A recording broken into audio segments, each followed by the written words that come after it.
आप लोग स्क्रीन पे देख रहे होंगे कक्षा 12 हिंदी। क्या है? कक्षा 12 हिंदी। सबसे पहले इसमें जो है पहला चैप्टर जो है इसमें बातचीत। क्या है? पहला चैप्टर क्या है? बातचीत है। एक तरह का क्या है? एक ललित निबंध है। एक तरह क्या है? ये एक ललित निबंध है और लेखक बालकृष्ण भट्ट जी हैं। कौन है? लेखक बालकृष्ण भट्ट जी। देखिए इस चैप्टर में आपको जो है सब्जेक्टिव के साथ साथ ऑब्जेक्टिव भी कराएंगे, साथ ही इस चैप्टर का आपको सारांश भी बताएंगे। देखिए अगर आप ये निबंध नहीं भी पढ़े हैं तो कोई दिक्कत की बात नहीं है। आपको सारांश के माध्यम से इस ललित निबंध के सारे बातों को मैं अच्छी तरह से एक्सप्लेन कर दूंगा। तो चलिए शुरू करते हैं। सबसे पहले जो है लेखक का परिचय जान लेते हैं। इनका जो जन्म हुआ 23 जून 1884 ईस्वी को और निधन 20 जुलाई 1914 ईस्वी को। 20 जुलाई 1914 ईस्वी को। निवास स्थान इलाहाबाद में एक प्रयागराज गांव है और ये इलाहाबाद पड़ता है उत्तर प्रदेश में। कहाँ पड़ता है? उत्तर प्रदेश में। चलिए आप इस पाठ का सारांश की ओर ले चलते हैं। पाठ का सारांश को अच्छे से पढ़ेंगे और समझेंगे। तो चलिए आपका स्क्रीन पर दिख रहा होगा पाठ का सारांश। तो पाठ का सारांश चलिए शुरू करते हैं। देखिए पाठ का सारांश, आप निबंध नहीं भी पढ़े हैं तो कोई दिक्कत नहीं। इस निबंध के इस पाठ के सारांश के माध्यम से आपको अच्छे से एक्सप्लेन कर देंगे। तो चलिए शुरू करते हैं। देखिए प्रस्तुत कहानी बातचीत लेखक महान पत्रकार बालकृष्ण भट्ट है।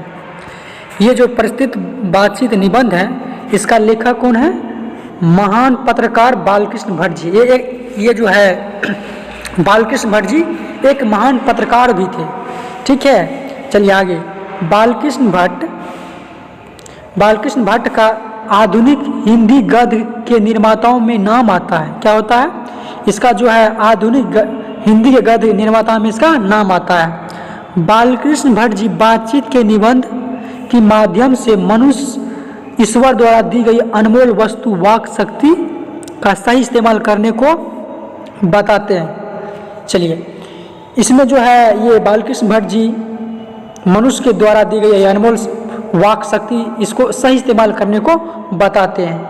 आगे हैं महान लेखक बताते हैं कि यदि मनुष्य में वाक शक्ति न होती तो हम नहीं जानते कि इस गूंगी सृष्टि का क्या हाल होता।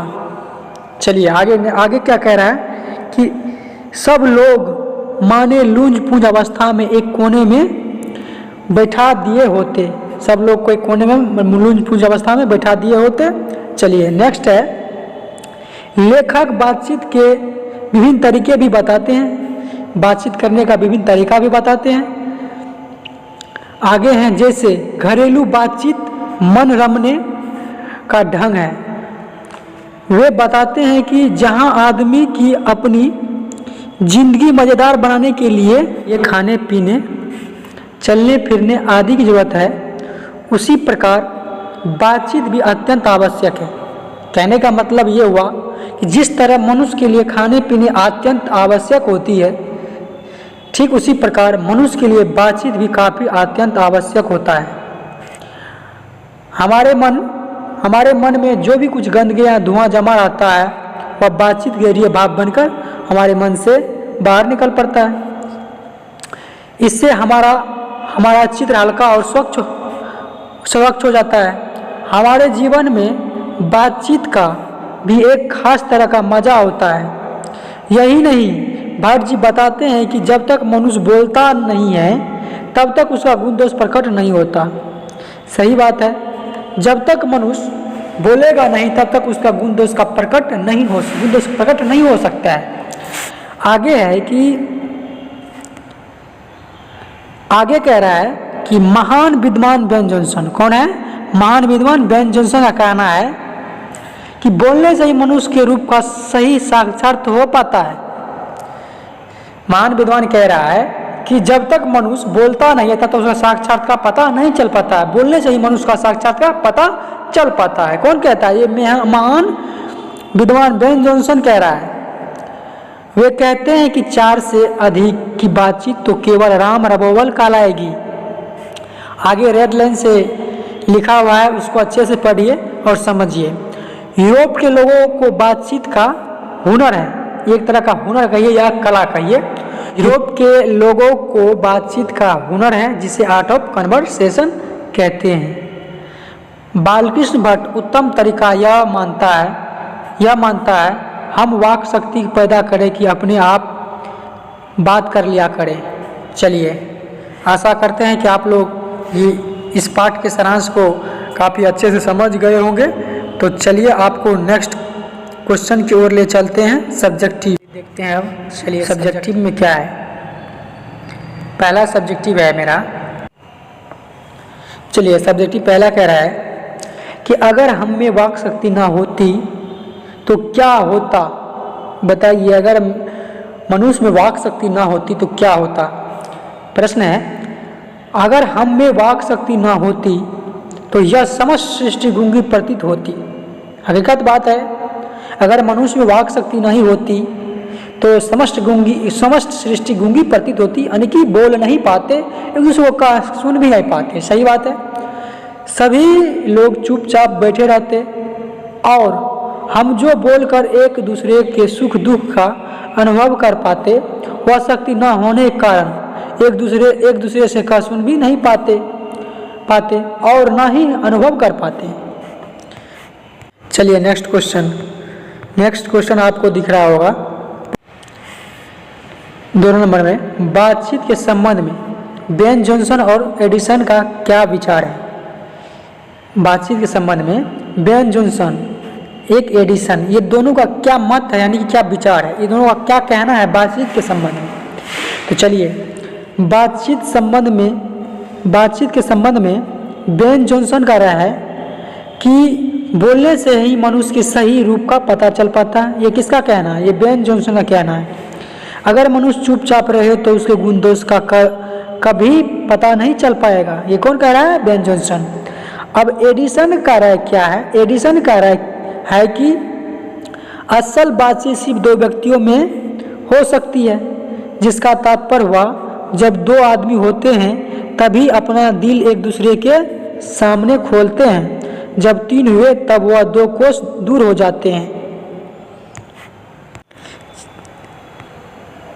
चलिए नेक्स्ट क्वेश्चन क्या कह रहा है, देखिए। आर्ट ऑफ कन्वर्सेशन क्या है? आर्ट ऑफ कन्वर्सेशन क्या है? उत्तर देखिए, आर्ट ऑफ कन्वर्सेशन बातचीत करने की कला है। क्या है? आर्ट ऑफ कन्वर्सेशन बातचीत करने की कला है जो यूरोप के लोगों में ज़्यादा प्रचलित है। क्या है? यूरोप के लोगों में ज़्यादातर प्रचलित है। इस बातचीत कला में ऐसी चतुराई के साथ प्रसंग छोड़े जाते हैं कि जिन्हें सुनकर कान को अत्यंत सुख मिलता है। साथ ही इसका अन्य नाम शुद्ध कोष्ठी भी है। चलिए नेक्स्ट क्वेश्चन की ओर ले चलते हैं। नेक्स्ट क्वेश्चन आपको ऑब्जेक्टिव है। क्या है? ऑब्जेक्टिव में देखना है। देखिए, आप इस पाठ का सारांश के साथ साथ आपको सब्जेक्टिव भी करा दिए। अब जो है इसका जो है ऑब्जेक्टिव करेंगे, तो ऑब्जेक्टिव को ध्यान से पढ़िए और समझिए। तो चलिए शुरू करते हैं। आपको पहला ऑब्जेक्टिव दिख रहा होगा, बातचीत शीर्षक के निबंधकार कौन है? बताइए, बातचीत शीर्षक के निबंधकार कौन है? इस option number A Balkrishna Bhatt है। कौन है? बालकृष्ण भट्ट है। चलिए नेक्स्ट क्वेश्चन कह रहा है, बालकृष्ण भट्ट किस युग के रचनाकार हैं? बताइए। ये जो है भारतेंदु युग के रचनाकार है। कौन है? भारतेंदु युग के हैं। चलिए नेक्स्ट क्वेश्चन की ओर चलते हैं। नेक्स्ट क्वेश्चन है कि 100 अजान एक सुजान उपन्यास के लेखक कौन है? कौन है? ये बालकृष्ण भट्ट जी हैं। कौन है? बालकृष्ण भट्ट जी। चलिए नेक्स्ट क्वेश्चन कह रहा है कि आर्ट ऑफ कन्वर्सेशन कहाँ के लोगों में सर्वाधिक प्रचलित है? कहाँ के लोगों में सर्वाधिक प्रचलित है? ये यूरोप के लोगों में सर्वाधिक प्रचलित है। चलिए next question 5 number. Next question कह रहा है कि बालकृष्ण भट्ट ने किस पत्रिका का संपादन किया था? किस पत्रिका का संपादन किया था? ये प्रदीप पत्रिका का संपादन किया था। चलिए नेक्स्ट क्वेश्चन बातचीत के माध्यम से बालकृष्ण भट्ट क्या बताना चाहते हैं? क्या बताना चाहते हैं? देखिए ऑप्शन नंबर और पढ़िए और ऑप्शन का आंसर दीजिए। इसमें जो है बालकृष्ण भट्ट बातचीत की शैली बताते हैं। क्या बताते हैं? बातचीत की शैली बताते हैं। चलिए नेक्स्ट क्वेश्चन 7 नंबर। निम्नलिखित में से बालकृष्ण भट्ट का निवास स्थान कौन सा था? बताइए। इलाहाबाद उत्तर प्रदेश, इलाहाबाद उत्तर प्रदेश। चलिए नेक्स्ट क्वेश्चन की ओर। नेक्स्ट क्वेश्चन कह रहा है कि बालकृष्ण भट्ट एंट्रेंस की परीक्षा कब पास की? बालकृष्ण भट्ट एंट्रेंस की परीक्षा कब पास की? 1867 ईस्वी में एंट्रेंस की परीक्षा पास की थी। चलिए नेक्स्ट क्वेश्चन। बालकृष्ण भट्ट द्वारा कौन सा उपन्यास लिखा गया है? बालकृष्ण भट्ट द्वारा कौन सा उपन्यास लिखा गया है? बताइए। ऑप्शन नंबर पढ़िए और बताइए। देखिए बालकृष्ण भट्ट ये हमारी घड़ी का उपन्यास लिखा था। चलिए नेक्स्ट क्वेश्चन 10 नंबर में देखते हैं। 10 नंबर कह रहा है कि बालकृष्ण भट्ट के पिता कौन थे? बालकृष्ण भट्ट के पिता कौन थे? ये बेनी प्रसाद भट्ट थे। कौन थे? बेनी प्रसाद भट्ट। देखिए इसको याद रखने का एक ट्रिक बताते हैं। ब से क्या है?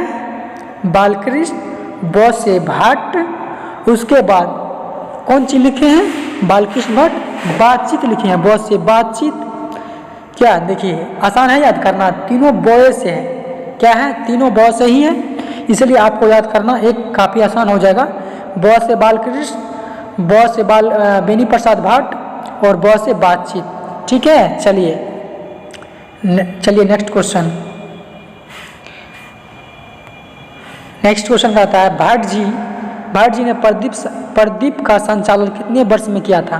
बताइए। ये 33 वर्ष में किया था। तो चलिए नेक्स्ट क्वेश्चन की ओर। बालकृष्ण भट्ट का जन्म कब हुआ था? बताइए। बालकृष्ण भट्ट का जन्म कब हुआ था? इसका 23 जून 1884 ईस्वी को हुआ था। चलिए नेक्स्ट क्वेश्चन 13वां नंबर क्या कह रहा है और पढ़िए और समझिए। बालकृष्ण भट्ट का मृत्यु कब हुआ? बालकृष्ण भट्ट का मृत्यु कब हुआ? बताइए। इसका जो है 20 जुलाई 1914 ईस्वी को हुआ था। 20 जुलाई 1914 ईस्वी को हुआ था। चलिए नेक्स्ट क्वेश्चन की ओर। नेक्स्ट क्वेश्चन कह रहा है कि बालकृष्ण भट्ट की माँ का क्या नाम था? क्या नाम था बालकृष्ण भट्ट की माँ का नाम?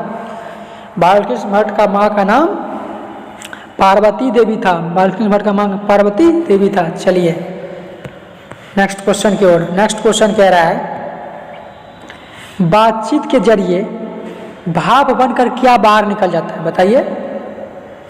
ऑप्शन नंबर है, बताइए कौन सा होगा? कलेश, द्वेष, मवाद और धुआं, ईर्ष्या। क्या निकल जाता है? ये ऑप्शन नंबर सी हो जाएगा। क्या होगा?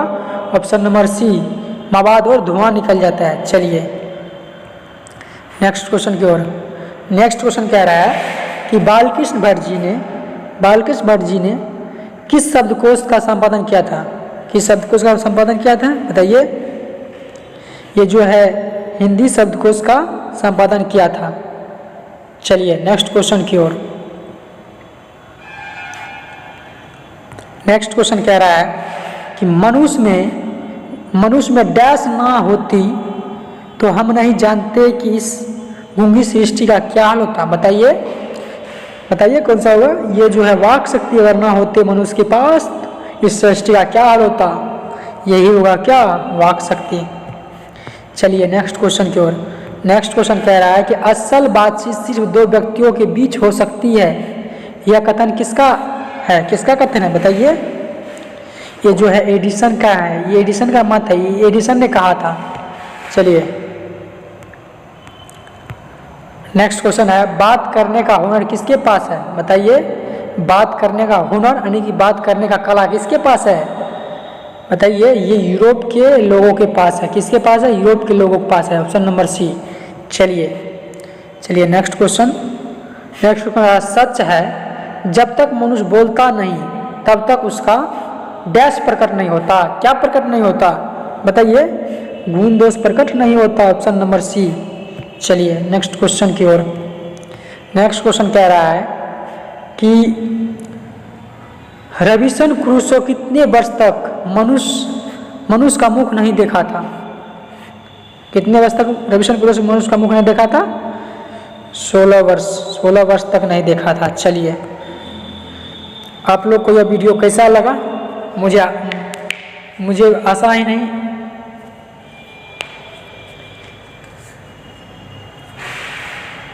चलिए, आप लोग को यह वीडियो कैसा लगा? अगर आप लोग को अच्छा लगा तो please like share and subscribe.